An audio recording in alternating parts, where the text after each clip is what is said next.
Bismillahirrahmanirrahim. Assalamualaikum warahmatullahi wabarakatuh.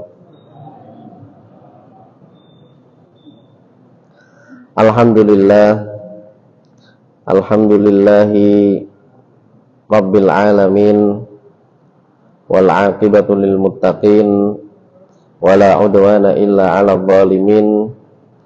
Nashhadu an la ilaha illallah wahdahu la syarikalah, al-malikul haqqul mubin, wa nashhadu anna sayyidana Muhammadan abduhu wa rasuluhu as-sadiqul wa'dil amin, wa imamil mursalin wa qaidul mujahidin, sallallahu alaihi wa ala alihi wa ashabihi ila yaumiddin. Amma ba'd. Ahibati fillah, azani Allah wa iyyakum jami'an. Bapak dan Ibu, hadirin hadirat, ma'asyiral muslimin rahimani wa rahimakumullah. Puji syukur kita haturkan kehadirat Allah Subhanahu wa taala yang dengan karunia dan rahmatnya Allah Subhanahu wa taala masih mengizinkan kita untuk menikmati indahnya syahadat la ilaha illallah. Allah Subhanahu wa taala pada malam hari ini juga mengumpulkan kita di majelis yang mulia ini. Semoga dengan hadirnya kita, luangnya waktu kita untuk dapat menghadiri majelis ini, Allah mempermudah jalan kita menuju surga. Amin Allahumma amin. Salawat dan salam tak lupa kita haturkan kehadirat junjungan kita, suri tauladan kita, Nabi Muhammad sallallahu alaihi wasallam, dan semoga tercurah pula kepada sahabatnya, karib kerabatnya, dan juga kita selaku umatnya yang selalu berpegang teguh terhadap sunnah-sunnahnya. Bapak dan Ibu, hadirin hadirat, ma'asyiral muslimin rahimani wa rahimakumullah. Pada pekan lalu kita membahas sedikit tentang di antara faedah atau di antara buah dari keimanan yang mendalam, keimanan yang kuat, yaitu al-mahabbah, tumbuhnya rasa cinta kepada Allah Subhanahu wa taala. Baik kita yang mencintai Allah ataupun sebaliknya Allah mencintai kita. Pada pekan lalu kita membahas dua dari 5 ciri-ciri orang yang mencintai dan dicintai oleh Allah Subhanahu wa taala. Yaitu yang pertama, azillatin 'alal mu'minin, mereka merasa rendah di hadapan orang-orang yang mukmin. A'izzatin 'alal kafirin, mereka merasa bangga dengan Islam ketika dihadapkan dengan orang-orang non muslim atau orang-orang kafir. Dan kemarin kita sedikit membahas tentang konsep toleransi, di mana yang namanya toleransi adalah masing-masing pihak membiarkan pihak lain tanpa menuntut pihak lain untuk melakukan sesuatu. Itu namanya toleransi. Kalau pihak lain memaksa untuk melakukan suatu hal, maka ini judulnya sudah bukan toleransi, tapi makso. Dan kemarin kita sedikit membahas bahwasannya toleransi adalah ketika kita melakukan sesuatu, maka orang-orang kafir tidak boleh ikut campur dengan urusan peribadahan kita. Begitu pula sebaliknya, ketika orang-orang kafir yang non-muslim melakukan suatu amal ibadah, peribadatan sesuai dengan keyakinan mereka, maka haram bagi kita sebagai seorang muslim untuk mencampuri urusan peribadatan mereka. Dan ini adalah yang dilakukan oleh Rasulullah Sallallahu Alaihi Wasallam. Dalilnya adalah surat Al-Kafirun yang rata-rata kita sudah menghafalnya. Yang kemarin kita bahas dengan secara cepat. Nah, sekarang kita bahas ulang. Allah Subhanahu wa taala berfirman dalam surat Al-Kafirun ayat 1 sampai ayat 6. Qul, katakanlah wahai Muhammad, ya ayyuhal kafirun, wahai orang-orang kafir. Orang-orang kafir. Orang-orang kafir di luar sana, orang yang terutama orang Indonesia itu agak sedikit merasa panas ketika dibilang sebagai kafir, karena ini bukan kata Indonesia tapi kata bahasa Arab yang artinya adalah kafara, artinya menutup. Kenapa orang yang tidak beriman kepada Allah disebut sebagai orang kafir? Karena sejatinya dia sedang menutup diri dari hidayah. Dia sedang menutup diri agar tidak mendengar, atau sebenarnya dia tahu bahwasanya itu adalah kebenaran, namun dia menutup diri untuk tidak masuk terhadap kebenaran tersebut. Jadi sebenarnya kata kafir, wahai orang-orang yang sedang menutup diri, dan tidak masalah, bukan suatu ejekan untuk mereka. Tapi mereka lebih suka dipanggil sebagai non muslim. Lah ini malah sebenarnya untung wong-wong sing muslim. Karena sing dudu Islam berarti non muslim. Menguntungkan sebenarnya untuk kita. Intinya apapun sebutannya kita bisa menggunakan keduanya. Dan inilah toleransi yang seharusnya. Baik orang ingin mengatakan non muslim atau orang ingin mengatakan kafir, itu bebas, dan kita harus menggunakan konsep toleransi. Sebagaimana kita bertoleransi kepada orang-orang yang kafir, orang-orang yang non muslim, kita juga harus bertoleransi kepada orang-orang yang muslim, lebih-lebih orang-orang yang sesama muslim. Makanya di sini Allah Subhanahu wa taala menyebutkan di antara ciri orang yang mencintai Allah, di antara ciri orang yang dicintai oleh Allah, mereka azillatin alal mu'minin. Mereka merendah ketika di hadapan orang mukmin. Aizzatin alal kafirin. Tapi mereka bangga di hadapan orang kafir dengan keislamannya. Nah, ini terkadang di antara kita, di antara kaum muslimin sendiri, ketika menyebut orang-orang kafir, tidak mau menyebut orang kafir, takut melukai hati mereka, maka kita sebut non muslim. Tapi ketika memberikan julukan kepada orang sesama muslim, tidak tanggung-tanggung, disebut radikal, disebut tidak kebinekaan, disebut tidak toleran, dan lain sebagainya, bid'ah, mubtadi, kemudian orang dan lain sebagainya. Ini justru bermudah-mudahan ketika sesama muslim. Nah, ini kebalik. Bukan begini ciri-ciri orang-orang mukmin yang difirmankan oleh Allah Subhanahu wa taala. Maka kita harus tengah. Sebagaimana disebutkan, ketika orang-orang bertemu orang muslim, bertemu dengan sesama muslim, maka dia azillatin alal mukminin. Dia merasa bahwasanya dirinya mungkin lebih jelek orang lain tersebut, kita menganggapnya lebih baik ketimbang diri kita sendiri ketika bersama dengan orang mukmin. Tapi ketika bersama dengan orang kafir, kita harus yakin izzah. Kita merasa bahwasannya kita mulia bukan karena fashion mereka, bukan karena akhlak mereka, bukan karena anggapan mereka, tapi kita adalah seorang yang muslim. Yakin dengan akidah kita sebagai seorang muslim. Qul ya ayyuhal kafirun, katakanlah hai orang-orang kafir, la a'budu ma ta'budun. Aku, kata Allah menyuruh Rasulullah sallallahu alaihi wasallam untuk berkata, la a'budu ma ta'budun. Aku, kata Rasulullah, tidak menyembah apa yang kalian sembah.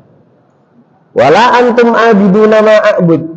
Dan kalian, hei orang-orang kafir, tidak perlu menyembah apa yang aku sembah. Nek ora gelem ora usah nyembah. Wala ana abidum ma abattum. Dan kami juga tidak perlu menyembah apa yang kalian sembah. Wala antum abiduna ma a'bud. Dan juga kalian tidak perlu menyembah apa yang aku sembah. Terakhir kesimpulannya, lakum dinukum waliyadin. Bagi kalian agama kalian, bagi kami agama kami, bagi saya agama saya. Ayat ini memiliki sababun nuzul, sebab turunnya ayat. Suatu hari ada pembesar Quraisy datang kepada Nabi Muhammad sallallahu alaihi wasallam. Ya Muhammad, wahai Muhammad, ayo kita buat perjanjian, lina ta'ahad. Kita buat perjanjian, engkau menyembah Tuhan kami selama satu tahun, dan kami akan menyembah Tuhanmu selama satu tahun. Maka ketika kami mendapatkan agamamu adalah agama yang baik, setidaknya kita sudah melakukannya selama satu tahun. Dan jikalau engkau mendapatkan bahwasanya agama kami, kata mereka, lebih baik, maka setidaknya engkau telah melaksanakannya selama satu tahun. Maka turunlah ayat ini. Jadi ketika orang-orang Kristen kemarin, ketika kita merayakan hari raya Idul Adha, hari raya Idul Fitri, kemudian mereka mengucapkan selamat hari raya Idul Fitri dari gereja bla bla bla bla, seperti itu. Maka di sini Muhammadiyah berpendapat sesuai dengan putusan pimpinan pusat Muhammadiyah, untuk orang Indonesia di Indonesia maka tidak perlu untuk menjawabnya, tidak perlu untuk membalasnya, karena tidak ada tendensi, tidak ada dorongan apapun untuk melakukan. Akan tetapi untuk kaum muslimin yang mereka adalah aqalliyah, mereka adalah kaum minoritas di luar sana, baik di Amerika, di Swedia, di Kanada, dan di tempat-tempat lain yang mana orang-orang muslim di negara tersebut adalah minoritas, maka dianjurkan untuk menjawab. Untuk apa? Untuk sebagai bentuk toleransi. Akan tetapi ketika mereka mengucapkan selamat, maka bentuk toleransi adalah saling membiarkan. Silahkan kalian mengucapkan selamat juga tidak mengapa. Tapi ketika kita orang muslim tidak mau mengucapkan selamat, maka tidak boleh untuk memaksa mengucapkan selamat. Karena masing-masing punya akidah sendiri, masing-masing punya keyakinan.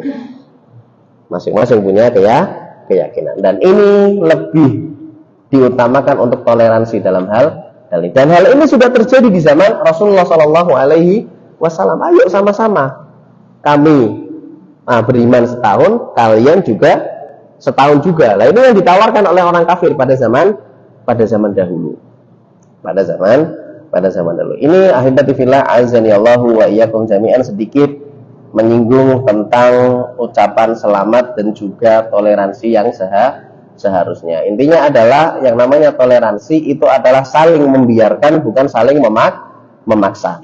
Saling membiarkan, bukan saling memaksa. Kalau sesama antar agama kita bisa toleransi, apalagi antar sesama muslim, kita juga harus lebih baik dalam sikap toleransi. Bukan berarti ketika kita toleransi kita tidak berdakwah, bukan. Kita tetap berdakwah, tapi billati hiya ahsan, dengan cara yang baik. Ahibati fillah azani Allah wa iyyakum jami'an. Kita itu adalah dua ciri, yaitu azillatun 'alal mu'minin, mereka merendah di hadapan orang mukmin, aizzatin 'alal kafir, mereka bangga di hadapan orang-orang kafir. Yang ketiga, di antara ciri-ciri orang yang mencintai Allah Subhanahu wa taala dan dicintai oleh Allah, yujahiduna fi sabilillah, mereka berjihad di jalan Allah Subhanahu wa taala. Yaitu jihadun nafsid daimi hatta tastaqima wa tathbut wa tastamirra ala ta'atillah. Yaitu berjihad melawan hawa nafsu, melawan diri sendiri terus menerus secara kontinu, ad-daim, hatta sampai Sampai kapan kita berjihad melawan diri kita sendiri? Hatta tastaqim, sampai kita istiqomah. Wa tathbut, dan sampai kita benar-benar berada di atas jalan tersebut. Wa tastamirra ala ta'atillah, dan sampai kita bisa terus-menerus dalam ketaatan kepada Allah Subhanahu wa taala. Wa jihadul adu hatta yahnus wa yankuf dararuhu, dan berjihad melawan musuh sampai kerusakan-kerusakan yang mereka akibatkan itu hilang. Dan ini di Indonesia kita belum menemukannya. Kita belum ada jihad melawan musuh secara zahir, tapi secara media sosial ini yang bisa kita terapkan. Jadi jihad melawan musuh itu sekarang adanya adalah perang media. Dan yang ketiga adalah wa jihadud da'wati ilallah, dan jihad dalam rangka berdakwah di jalan Allah Subhanahu wa taala hatta yatimmat tabligh wat tabyin wa yatayassara linnas subulul huda. Dan yang terakhir adalah jihad dalam rangka berdakwah di jalan Allah Subhanahu wa taala sampai seluruh risalah yang dibawa oleh Nabi Shallallahu Alaihi Wasallam tersampaikan, dan yarhamukallah, dan sampai mana tadi, dan yatayassara linnas subulul huda, sampai jalan-jalan kebenaran itu mudah diakses oleh manusia. Ketika seorang ingin mendapatkan hidayah, ingin bertaubat, kuwi gampang. Pak teko ning sapa wae kuwi bisa. Tak teko ning sapa wae kuwi bisa. Lah ini kita masing-masing memiliki kewajiban untuk berdakwah di jalan Allah Subhanahu wa taala. Jadi jihadun nafsi, berjihad di jalan Allah Subhanahu wa taala, di antara bentuknya adalah berdakwah di jalan Allah Subhanahu wa taala.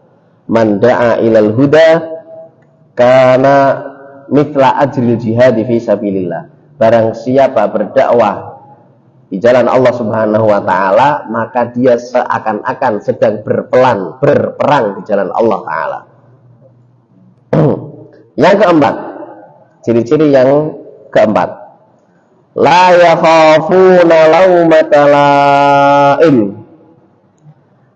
Ciri-ciri yang keempat, orang yang mencintai dan dicintai oleh Allah Subhanahu wa taala adalah dia pede dengan amal kebaikannya, dia pede dengan ibadahnya, tidak takut dicela oleh orang lain, tidak takut dicela oleh orang lain. Contoh salat sunnah kuwi nek teng mriki jarak antara adzan iqamah pinten menit, Pak?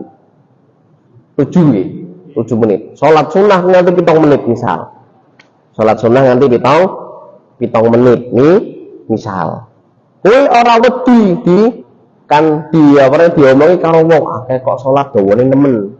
Si apa jangan-jangan sujute suwe iki karo turu. Jangan ora wedi diomongi oleh orang lain. La yakhafuna laumata laim. Tetap melakukan amal kebaikan, sholat, puasa, sedekah, dan lain sebagainya, tidak takut dicela oleh orang lain selama dia melaksanakannya dengan ikhlas. Makanya ada salah satu ustadz kuwi nganti lungon ning mall kuwi nganggone sarung. Kuwi ono. Jadi mlebu bank, mlebu mall, mlebu apa kuwi nganggone sarung. Karena mengamalkan amal ini. Dan kalau memang dipikir-pikir, ketika kita masuk neng mall nganggo sarung, itu justru kita lebih terjaga. Kita lebih terjaga. Sarungan kokonan karo pecinan. Sarungan kokonan karo pecinan nek ana wong wedok lewat Pak Ngelinguk kan isin. Pak Ngelinguk isin. Ora pantes nganggone pakaian-pakaian ustaz mosok kok kuwi. Paling lirik sedulu nek wis. Enggak ya kan? Lirikan pertama tidak berdosa. Lirikan pertama tidak berdosa. Tapi yang tidak sengaja Ora wis dibudek diadoh lah kayak koyone apik ora. Ndak ya. Yang tidak disengaja. Ini karena pakaian kita itu bisa melindungi diri kita. Pakaian kita bisa melindungi diri kita. Yang kelima, di antara ciri-ciri orang yang mencintai dan dicintai oleh Allah Ta'ala adalah mutaba'atur Rasul sallallahu alaihi wasallam fi hadihi fi jami'i ahwalihi. Dia selalu mengikuti Rasulullah sallallahu alaihi wasallam, selalu berpegang teguh terhadap sunnah-sunnahnya dalam perkara apapun. Dalam perkara apapun, dia tahu Rasulullah Shallallahu Alaihi Wasallam kui nek mangan nganggone tangan kanan, maka dia makan menggunakan tangan kanan. Tahu kalau Rasulullah Shallallahu Alaihi Wasallam itu kalau tidur miringnya neng kanan, maka dia miringnya neng kanan. Ini dalam perkara-perkara yang mubah. Dalam perkara-perkara yang mubah. Ini ketika diniati oleh dengan mutaba'ah, maka bisa bernilai ibadah. Bernilai ibadah. Di antara sahabat yang sangat mengikuti Rasulullah dalam mutaba'ah adalah sahabat Abdullah bin Umar. Abdullah bin Umar. Saking mutaba'ahnya kali Kanjeng Nabi, Abdullah bin Umar sama sebagian sahabat dibilang gila. Sampai dibilang gila. Lah ngopo kok sampai kaya ngono? Karena dimanapun Nabi melangkahkan kakinya, Ibnu Umar melu-melu melangkahkan kaki neng kono. Saking pengennya mutaba'ah. Jadi ketika Nabi Muhammad berjalan, dilihat langkah kaki ini bekas neng kono, maka diikuti oleh Ibnu Umar. Nah ini sahabat Ibnu Umar saking pengennya mutaba'ah kepada Nabi Shallallahu Alaihi Wasallam. Wa ma atakumur rasulu fahuduh, wa ma nahakum anhu fantahu. Dan apapun yang dibawa oleh Rasulullah Shallallahu Alaihi Wasallam fahuduh, maka ambillah, maka kerjakanlah. Wa ma nahakum anhu fantahu. Dan apapun yang Rasulullah larang, maka berhentilah dari hal tersebut. Al-Hasr ayat 7. Laqad kana lakum fi Rasulillahi uswatun hasanah. Sungguh ada dalam diri Rasulullah sallallahu alaihi wasallam uswah hasanah, teladan yang baik. Al-Ahzab ayat 21. Maka ketika kita ingin mendapatkan hal-hal kebaikan baik di dunia maupun di akhirat, maka kita berpegang teguh kepada Rasulullah sallallahu alaihi wasallam dalam perkara apapun. Rasulullah itu ketika beribadah, dia adalah orang dengan beribadah yang paling rajin. Orang yang ibadahnya paling banyak adalah Rasulullah sallallahu alaihi wasallam. Makanya salah ketika orang mengatakan bahwasannya ketika sudah mencapai derajat sing paling tinggi kuwi wis ora wajib ibadah. Ini salah. Rasulullah Shallallahu Alaihi Wasallam tidak ada yang mengklaim bahwasanya ada yang lebih baik dari Rasulullah. Tidak ada satupun wali yang mengklaim bahwasanya saya lebih baik dari Rasulullah. Ora no, kecuali memang wis rada miring, kecuali wis rada bengkok uteke. Nah, maka tidak ada yang berani. Maka ketika ada yang mengatakan bahwasanya ada orang yang maksum selain Rasulullah, ada orang yang terbebas dari dosa, terbebas dari taklif, maka sejatinya itu bukan wali Allah, tapi wali syaitan. Wali syaitan. Tapi walaupun seperti itu, tetap akan ada pengikutnya. Walaupun seperti itu, tetap akan ada pengikutnya. Karena kita berada di akhir zaman. Entah apakah saya pernah cerita di sini atau tidak, suatu hari ada salah satu syekh, salah satu dosen di universitas niku berkunjung ke salah satu tempat di Madinah, namanya Jabal Rummat di Gunung Uhud. Jadi ingin melihat napaktilah sejarah bagaimana dulu perang Uhud itu seperti apa. Jadi ceritanya perang Uhud itu Rasulullah Shallallahu Alaihi Wasallam itu menempatkan 50 pemanah. Khamsina rajulan minar rummat bitahassuni fil jabal. 50 orang pemanah itu di atas gunung, di atas bukit. Untuk apa? Untuk melindungi orang yang berperang di bawah. Maka ketika awal perang kaum muslimin menang. Kaum muslimin menang, kaum kafir tercerai-berai. Tercerai-berai. Karena kaum kafir telah tercerai-berai, maka di situ banyak ghanimah di bawah.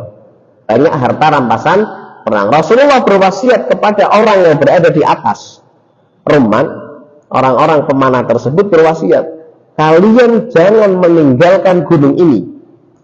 Mau kita menang, mau kita kalah, baik kita menang, baik kita kalah, pokoknya ojo pindah. Jangan sampai pindah, apapun keadaannya, walaupun kita menang, jangan pindah. Sampai saya, Rasulullah SAW yang memerintahkan untuk turun dari gunung. Maka teman, ketika kaum kafir telah tercerai-berai, telah kabur ke belakang, maka orang-orang muslim yang ada di bawah itu sibuk dengan mengumpulkan ghanimah, sibuk mengumpulkan ghanimah, harta rampasan perang. Orang-orang rumat yang di atas, orang-orang pemanah yang ada di atas, kuwi iri karo wong sing ngisor, karo komandannya orang itu mudun, tapi karena wis ora sabar, akhirnya akeh sing mudun. Hanya tersisa sekitar 10 sampai 13 orang yang masih teguh dengan pendirian di atas. Maka akhirnya ketika tahu seperti itu, maka qaid komandan berkuda yang ada di belakang melihat seperti itu langsung ke atas. 13 orang dibunuh, maka kaum muslimin tercepit dari dua arah. Yang tadinya kabur, orang situ kabur, akhirnya nyerang, akhirnya kaum muslim kalah. Nah, ini cerita tentang perang Uhud. Cerita perang Uhud terjadi di tahun ketiga Hijriah.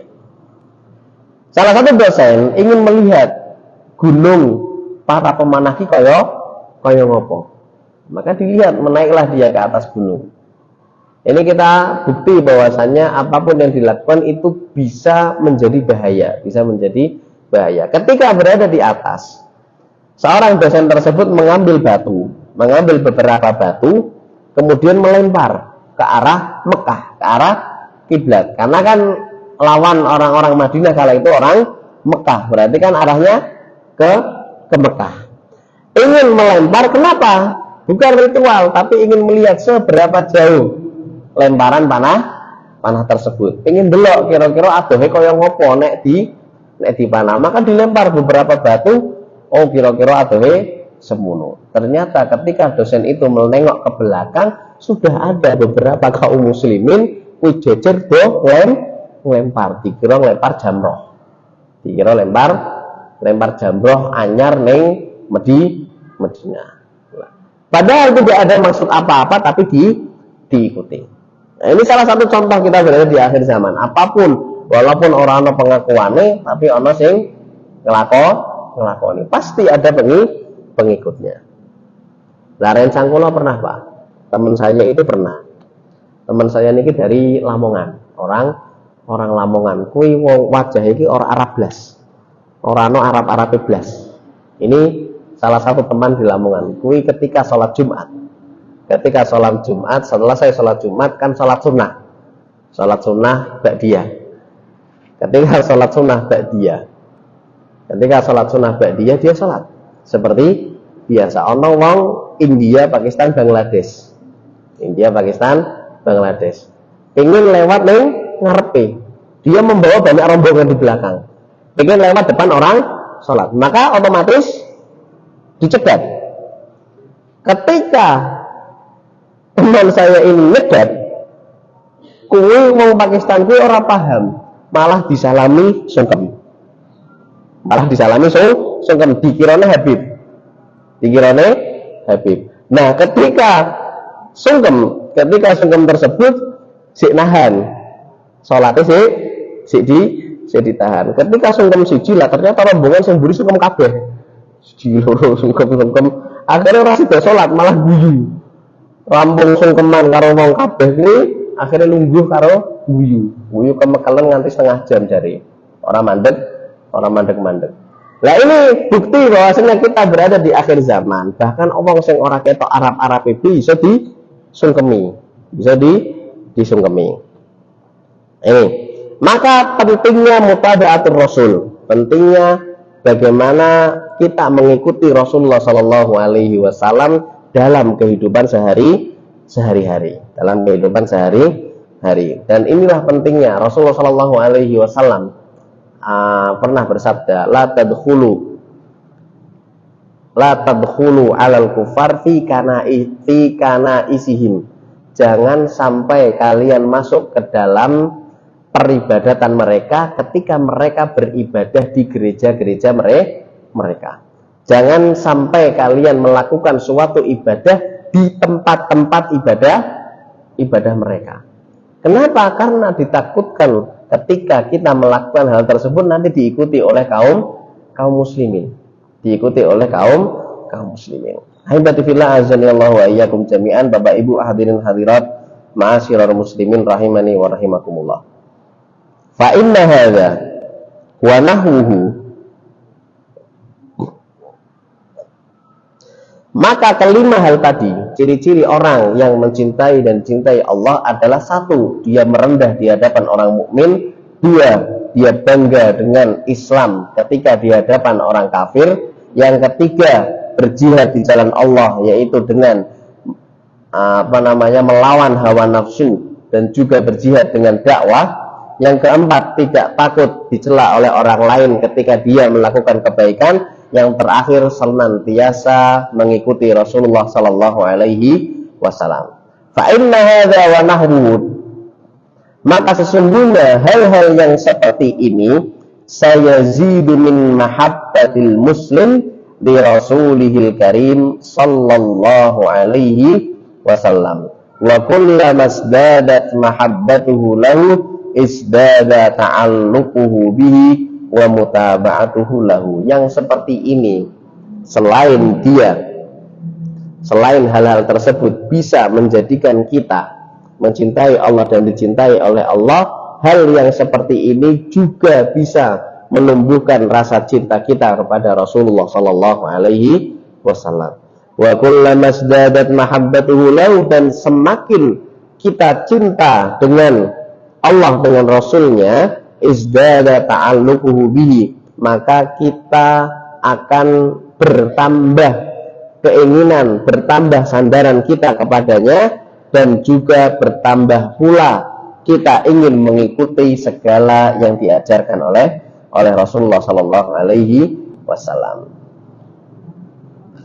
Wa min lawazimi mahabbatid da'il muslim li rabbih al-mustafadah minal qur'ani was sunnah wa tabi'atul mahabbah umurun ukhra. Dan di antara buah dari cinta kepada Allah Subhanahu wa taala bagi seorang muslim ada sekitar 1 2 3 4 5 6 7, ada sekitar 7 buah. Al-awwal, yang pertama, al-wala' bi dzikrihi ta'ala fi kullihin, maka dia akan selalu mengingat Allah Subhanahu wa taala. Wong nek wis seneng kuwi mesti iling terus. Wong nek wis cinta itu pasti akan mengingat terus menerus. Cara mengingat Allah Subhanahu wa taala adalah dengan zikir. Dengan berzikir, apapun zikirnya. Subhanallah, alhamdulillah, la ilaha illallah, Allahu akbar, la ilaha illallah wahdahu la syarikalah, lahul mulku wa lahul hamdu wa huwa ala kulli syai'in, dan seterusnya. Dan apapun zikirnya. Apapun zikirnya.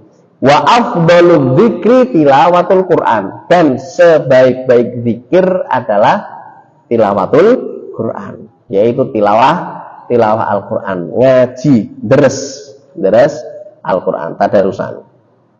Apa yang kedua, ya'nas bi munajatillah bil khalwati, maka dia senang berduaan hanya dengan Allah Subhanahu wa taala. Bagaimana caranya? Dengan cara menyendiri. Wong nek wis cinta dengan seseorang kuwi pingine berdua saja. Ora ana sing ganggu. Begitu pula ketika orang sudah cinta dengan Allah, maka dia makin senang untuk menyendiri, untuk berzikir kepada Allah, untuk sholat, untuk melaksanakan ibadah, untuk beristighfar, untuk berdoa, untuk membaca Al-Quran. Luwih seneng dhewean ketimbang ketimbang rame-rame. Nek wis seneng. Afalih yang ketiga, yatana'am bi ta'atihi wala yastafqiluha. Orang ketika sudah cinta dengan Allah, maka dia akan senang ketika melaksanakan ketaatannya. Maka hatinya akan bungah, akan seneng nek krungu azan. Hatinya akan seneng nek masuk wayahe salat. Hatinya akan seneng nek masuk bulan Ramadan. Hatinya akan suka ketika Allah memerintahkan sesuatu, maka dia akan melaksanakan dengan senang hati, wala yastahqiluha, dan tidak merasa bahwasannya hal tersebut adalah beban untuk dia. Nah, iki sing di antara bukti kecintaan. Wong nek wis seneng dikongkon apa wae karo wong sing disenengi kuwi senyum, melaksanakan dengan senyuman. Lah ini yang banyak di antara manusia, mungkin kita juga termasuk di dalamnya, gampang mengklaim, apakah engkau cinta kepada Allah? Ya, kita cinta Allah, kita cinta Rasulullah. Tapi nek ngelakoni amal ibadah, nyeran. Tidak melaksanakannya dengan suka, tapi melaksanakannya dengan menganggapnya sebagai beban. Padahal Rasulullah SAW bersabda, arihna bis sholati ya Bilal. Ya Bilal, azanlah dan istirahatkanlah kita dengan sholat. Rasulullah menganggap sholat itu adalah istirahat. Ar-rabi' yang keempat, la yata'assaf ala ma yafutuhu mimma siwallah wa ya'dhum ta'assufuhu ala fauti kulli sa'atin khalat an dzikrillah. Dia tidak akan merasa rugi ketika kehilangan apapun selain Allah Subhanahu wa ta'ala. Pak kelangan duit sekian ora apa-apa, yang penting orang kelangan iman. Pak kelangan motor apa-apa dan lain sebagainya, itu tidak terlalu berat baginya. Suatu hari simbah, ini cerita tek simbah kuwi ana tamu maghrib. Bukan maghrib, azan. Kalau tidak salah azan zuhur atau azan asar. Pengen ketemu simbah, pengen ketemu pelanggan. Biyen simbah niku duwe pabrik batik rumahan. Ada seorang pelanggan itu datang pas azan. Itu ketika pegawai simbah kuwi memanggil simbah, "Mbah, ini ada pelanggan pengen ngomong sik kon ngenteni aku Pak salat dhisik ning masjid." Maka otomatis anak-anake kuwi takon, "Mbah, lha ki ana pelanggan apa ora eman-eman?" Ana pelanggan apa ora eman? Maka jawabane simbah ringan. Kuwi nek wis rezekiku kuwi ora bakal lunga. Nek wong lunga berarti memang dudu rezekine. Wis pokoknya aku Pak salat dhisik. Kenapa? Karena cinta kepada Allah Subhanahu wa ta'ala, insyaallah. Karena mungkin simbah cinta kepada Allah, maka lebih senang menghadiri panggilan Allah walaupun Pak kelangan pelanggan ora apa-apa, yang penting tidak kehilangan kesempatan untuk bermunajat kepada Allah Subhanahu wa ta'ala. Wa ya'dhum ta'assufuhu ala fauti kulli sa'atin khalat anillah. Dan dia akan merasa rugi ketika kehilangan kesempatan untuk beribadah. Rasanya rugine teman. Contoh ana poso Arafah, kuwi kok ndilalah ora sahur, akhirnya ora iso poso. Kuwi nyesele nemen. Contoh di antara buah cinta kepada Allah Subhanahu wa ta'ala adalah seperti itu. Yang kelima, yu'thir ala ma yuhibbuhullah ala ma yuhibbuhu huwa fi dhahirihi wa batinihi. Dia selalu mengedepankan apapun yang dicintai oleh Allah Subhanahu wa ta'ala di atas cintanya sendiri. Wong nek wis cinta itu pasti rela berkorban.